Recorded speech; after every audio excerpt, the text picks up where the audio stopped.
इंसान इस धरती पर जन्म लेता है।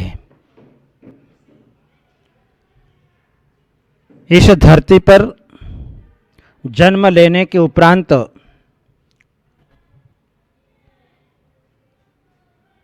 8 वर्ष तक तो उसे अपने जीवन में बाल्य अवस्था का अनुभव करना पड़ता है। 15 वर्ष की अवस्था होने के उपरांत जब वह पढ़ लिख करके होशियार बनता है और जब 18-20 वर्ष की उम्र को प्राप्त होता है और वह अपने संसार के क्षेत्र में जब वह प्रवेश करता है तो उसके जीवन में कुछ जिम्मेदारियां बढ़ने लग जाया करती है। जिम्मेदारियों से व्यक्तियों के जीवन का विकास होता है। एक पिता, एक गुरु जब तक अपने बेटे के ऊपर, अपने शिष्य के ऊपर जिम्मेदारियां नहीं सौंपता है तब तक दुनिया से उसका परिचय नहीं हो पाता है, उसकी क्षमता का पता नहीं चलता है। जिम्मेदारियां आने पर बेटे के जीवन में अनेक प्रकार के खट्टे मीठे कड़वे अनुभव उसे अपने जीवन के अंदर मिला करते हैं। समय आने पर वह चोट भी खाता है, एक्सीडेंट भी होता है, लेकिन वह चोट जो है उसे चोटी पर ले जाती है। वह अपने जीवन में अपनी हिम्मत को कभी नहीं हारता है। यदि हिम्मत हार जाए तो वह अपनी जिम्मेदारियों का निर्वाह अपने जीवन के अंदर नहीं कर सकता है। जब उसका विवाह होता है, संबंध होता है, तो घर के अंदर जो है पत्नी आती है तो पत्नी की जवाबदारी बढ़ जाती है और पत्नी की जवाबदारी के साथ साथ में जो है माता पिता की भी जवाबदारी बढ़ जाती है, उसके परिवार की जवाबदारी भी बढ़ जाती है और वह अपने जीवन में वह जिम्मेदारियों को लेकर के अपने जीवन में निरंतर आगे बढ़ता चला जाता है। जैसे जैसे जिम्मेदारियां उसके कंधों पर आती हैं तो संघर्ष आने शुरू हो जाते हैं, उपद्रव आने शुरू हो जाते हैं, उपसर्ग आने शुरू हो जाते हैं। कायर व्यक्ति जिम्मेदारियों को संभाल नहीं सकता, वह मैदान छोड़ करके भाग जाता है। एक टीचर अपने विद्यार्थियों को काम बताता है और कहता है 3 विद्यार्थियों से कि आपको यह बगीचा साफ करना है। उनमें से एक विद्यार्थी कहता है कि ये काम मेरे से नहीं होगा। दूसरे विद्यार्थी से कहा, उसने कहा कि अभी मेरा मूड नहीं है। तीसरे विद्यार्थी ने कहा मैं अभी कर देता हूं। अब उस तीनों प्रकार के विद्यार्थियों में उत्तम विद्यार्थी कौन है? जिसने मना कर दिया वो, जिसने ये कहा कि अभी मेरा मूड नहीं है वो, जिसने कहा कि हाँ मैं अभी कर सकता हूं। ये तीसरे नंबर का विद्यार्थी उत्तम विद्यार्थी है। I can, I must, I will, मैं कर सकता हूं। जिसके भीतर से नकारात्मक सोच निकल जाती है वह व्यक्ति अपने जीवन में बड़ी से बड़ी जिम्मेदारियों को अपने जीवन में ले लेता है और वह अपने जीवन नैया को पार कर लेता है। उसका कोई भी कार्य अधूरा नहीं रहता है, वह सारा का सारा कार्य अपने जीवन के अंदर कर लेता है। जिस प्रकार से हमारे देश के 9 नेताओं ने, महात्मा गांधी ने, शेखर चंद्र आजाद ने, सुभाष चंद्र बोस ने बड़े बड़े युवाओं ने अपने जीवन के अंदर जिम्मेदारियां ली कि हम जो हैं अपने देश को आज़ादी प्राप्त करा के रहेंगे, और वही जो है अपने जीवन में सक्सेसफुल हो गए और हमारा भारत देश जो है वह आज़ादी को प्राप्त हो गया। जिम्मेदारी लेने वाला व्यक्ति अपने जीवन में कभी पीछे नहीं हट सकता है, क्योंकि जहाँ हर व्यक्ति अपनी अपनी जिम्मेदारियों से काम करता है तो वह अपने जीवन में सफलता को प्राप्त हो जाता है। आज देश का राष्ट्रपति है, वह अपने जीवन में बहुत बड़ी जिम्मेदारियां लेकर के चल रहा है। हमारे देश के प्रधानमंत्री नरेंद्र मोदी जी आज जो हैं वे सारे देश की जिम्मेदारियों को लेकर के चल रहे हैं।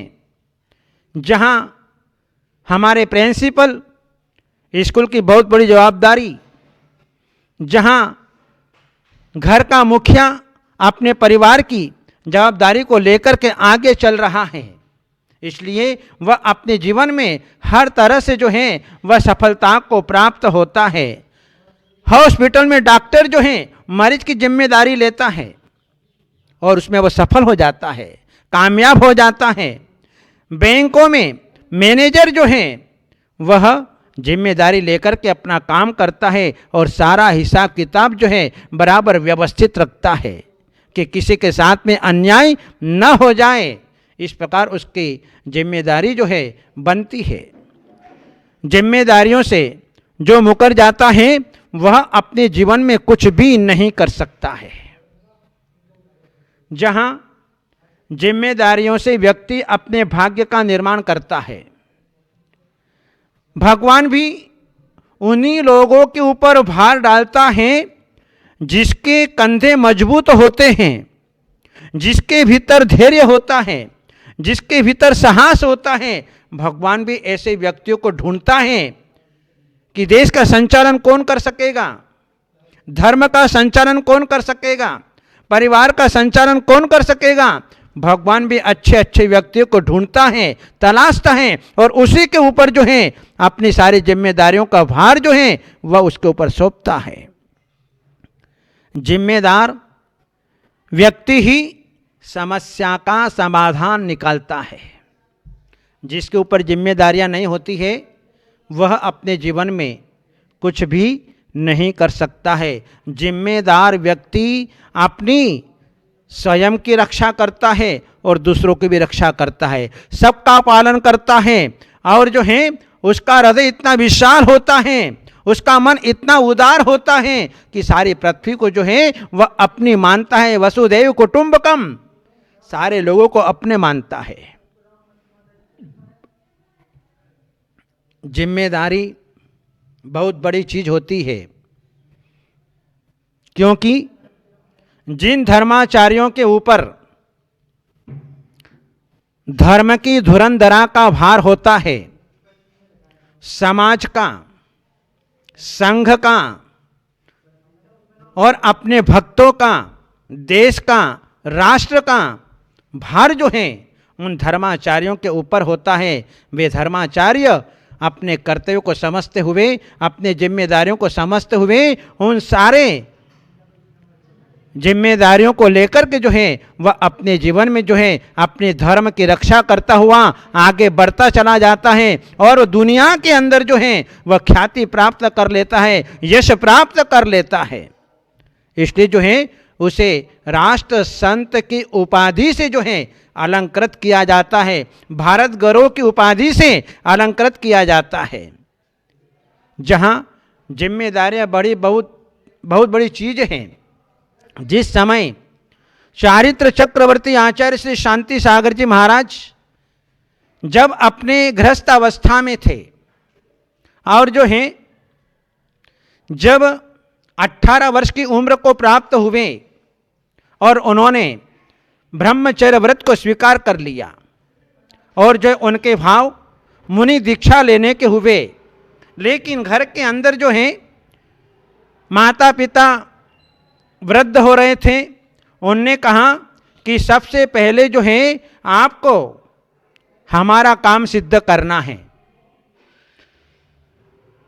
आपको जो है अपनी जिम्मेदारियों को पूर्ण करना है। सबसे पहले हमें जो है समाधि की साधना कराना है। इसके बाद में जो है आपको दीक्षा लेना है। आचार्य शांति सागर जी महाराज ने अपने माता पिता की आज्ञा को टाला नहीं और अपने ऊपर सारी जिम्मेदारी लेकर के जो है उन्होंने अपने माता पिता की संलेखना कराई। उसके बाद में जो है वे अपने जीवन में अपने गुरु के पास में जाकर के मुनि श्री देवेंद्र कीर्ति महाराज के पास में जाकर के उन्होंने मुनि दीक्षा को अंगीकार किया और जो है सारे देश के अंदर जो है उन्होंने धर्म की ज्योति फैलाई। और इस धर्म के क्षेत्र में भी उन्होंने अपनी जिम्मेदारी देव शास्त्र गुरु का संरक्षण संवर्धन उनके द्वारा हुआ और अपनी बहुत बड़ी जिम्मेदारी का निर्वाह आचार्य शांति सागर महाराज ने अपने जीवन में वह पूर्ण रूप से उसका परिपालन किया। जहां हम देखते हैं कि रामचंद्र के सेनापति कृतांतवक्त्र सेनापति ने जब राम ने सेनापति को आदेश दिया, और आदेश भी बहुत कठोर होता है, कोई सामान्य आदेश नहीं है। राम ने कहा कि जाओ सीता को जो है तीर्थ यात्रा के बहाने जंगल में छोड़ करके आ जाओ। बहुत बड़ी जिम्मेदारी सेनापति के ऊपर सौंपी। एक बार तो सेनापति भी थम गया कि ये काम मैं नहीं कर सकता, लेकिन स्वामी की आज्ञा, स्वामी की आज्ञा को कौन टाल सके। और जो है सेनापति ने राम की आज्ञा को पालन किया, शिरोधार्य किया और अपनी जिम्मेदारी को जो है पूर्ण तरह से उसको निभाया। इसके बाद में जो है सेनापति ने सीता माता को जो है जंगल के अंदर छोड़ करके आ गए। यदि व्यक्ति के ऊपर जिम्मेदारी आती है तो उसे लेने के लिए पीछे नहीं हटना चाहिए। जिम्मेदारी से बुद्धि का विकास होता है, नया नया चिंतन आता है, प्रखर बुद्धि होती है और कार्य करने की क्षमता उसके जीवन में प्रकट होती है। इसलिए जिम्मेदारी जब जब भी हमारे जीवन में आती है तो उसे जो है हमें निर्वाह करना चाहिए। जिम्मेदार व्यक्ति के लिए हर कोई तलाश करते हैं। यदि नगर के अंदर किसी राजा का मरण हो जाए और उसके वंश में राज सिंहासन के ऊपर बैठने वाला कोई नहीं है तो वह अपने गोत्री भाई को गोद लेकर के राज सिंहासन के ऊपर बैठाता है और उसकी जो है जिम्मेदारी उसके ऊपर जो है वह सौंपी जाती है। जिम्मेदार व्यक्ति जो है वह विश्वसनीय होता है, वह दूसरों का अहित नहीं कर सकता, उसको सभी लोग बड़े आदर से देखते हैं। जिस समय भगवान आदिनाथ की पर्याय से 7वें भव पहले वज्र जंग की पर्याय में थे और वज्र जंग की पर्याय में जब उनके ससुर ने दीक्षा लेने का मानस बनाया तो अपने राज्यपाट को अपने बेटे को सौंपने चाहा, लेकिन बेटे ने भी मना कर दिया कि नहीं, जिस राज्य को छोड़कर के आप जा रहे हैं उस राज्य को लेकर के मैं क्या करूंगा, मुझे राज्य नहीं चाहिए। बेटा भी जो है वह विरक्त हो गया और विरक्त होने के उपरांत जो है देखा अब क्या करें, कैसे करें, किस प्रकार से करें। तो ससुर ने जो है अपने पोते के छोटे बालक पर जो है तिलक किया और जो है उसको राजपाट की जिम्मेदारी छोड़ करके जाकर के दीक्षा ग्रहण कर ली। इधर पड़ोसी राजाओं ने देखा कि अब तो जो है इस नगरी का राजा चला गया और ये जो राजा बना है ये छोटा बालक है, अब जो है चढ़ाई करने का जो है बहुत अच्छा अवसर मिला है। हमें जो है इनका राज्य हड़प कर लेना चाहिए। इस प्रकार से अड़ोस पड़ोस के राजा जो हैं वह इस राज्य के ऊपर आक्रमण करने की तैयारी करने लगे। और जैसे ही पता चला दादी को, तो दादी ने जो है तत्काल जो है अपने दामाद को पत्र लिखा कि पति और बेटा दोनों तो संसार से विरक्त होकर के दीक्षा को प्राप्त हो गए और अब ये राज्य जो है नायक के बिना जो है वह नाश को प्राप्त होता हुआ दिखाई दे रहा है। इसलिए आप शीघ्रता से यहाँ पर आइए और इस राज्य की सुरक्षा करिए। जैसे ही वज्रजंग के पास में पत्र पहुँचा और पत्र को पहुँचते ही पढ़कर चिंतन किया और चिंतन करने के उपरांत जो है वह वज्रजंग जो है वह अपने ससुराल में गया और ससुराल में जाकर के जो है उन राजाओं से जो है सारे आक्रमणों को दूर किया और जो है राज्य को निष्कंटक बनाया। और जो है जब तक वह पोता जब 18 वर्ष का नहीं हो गया तब तक जो है उस राज्य के अंदर रहकर के जो है सारे राज्य की संचालन विधि, सारे मंत्री संतरी कोषाध्यक्ष आदि की पूरी तरह से व्यवस्था कर दी और जो है पुनश्च जो है उसको जो है अपना राज्य देकर के जो है अपनी जिम्मेदारियों को वापस जो है अपने उस पोते को जो है पुंडरीक को जो है वह देकर के जो है वे अपने जीवन में अपने नगर में चले आए। इसलिए जो है जो जिम्मेदार व्यक्ति होता है वह विश्वसनीय होता है, वह कभी भी जो है अपने जीवन में जो है कदापि किसी के साथ में विश्वासघात नहीं कर सकता। इसलिए जिम्मेदारियां बहुत बड़ी चीज़ होती है और वह अपने जीवन के अंदर जो है जो जिम्मेदारियों को संभाल लेता है वह अपने परिवार की वृद्धि करता है, अपने घर की वृद्धि करता है, अपने समाज की वृद्धि करता है, अपने गांव नगर शहर की वृद्धि करता है और अपने देश राष्ट्र की जो है वह वृद्धि करता है। व्यक्ति वह अपने जीवन में स्वयं जागृत रहता है, वह कभी भी उपेक्षा भाव को प्राप्त नहीं होता है। स्वयं संकट सहन कर लेगा लेकिन अपने आश्रित जीवों के ऊपर किसी प्रकार का वह संकट नहीं आने देगा। जहाँ जिसके जीवन में भी जिम्मेदारियां बढ़ जाती है और वे अपने जीवन में जो है वह उनको लेकर के आगे आगे चलता है तो प्रजा जो है उसके साथ में अपने आप जो है हो जाया करती है, क्योंकि जिम्मेदार व्यक्तियों का हर कोई सहयोग जो है वह देने लग जाता है और उसका हौसला जो है बुलंद हो जाता है। इसलिए जो है अपने जीवन में जो है वह जिम्मेदारियों को संभालते हुए अपने जीवन में अपने गांव नगर देश राष्ट्र की रक्षा करते हुए हम अपने जीवन को आगे बढ़ाएं, अपने धर्म को आगे बढ़ाएं और अपने जीवन में वह कल्याण करें। इन्हीं मंगलमय भावनाओं के साथ बोलिए परम पूज्य गुरुदेव आचार्य श्री अजीत सर महाराज की जय।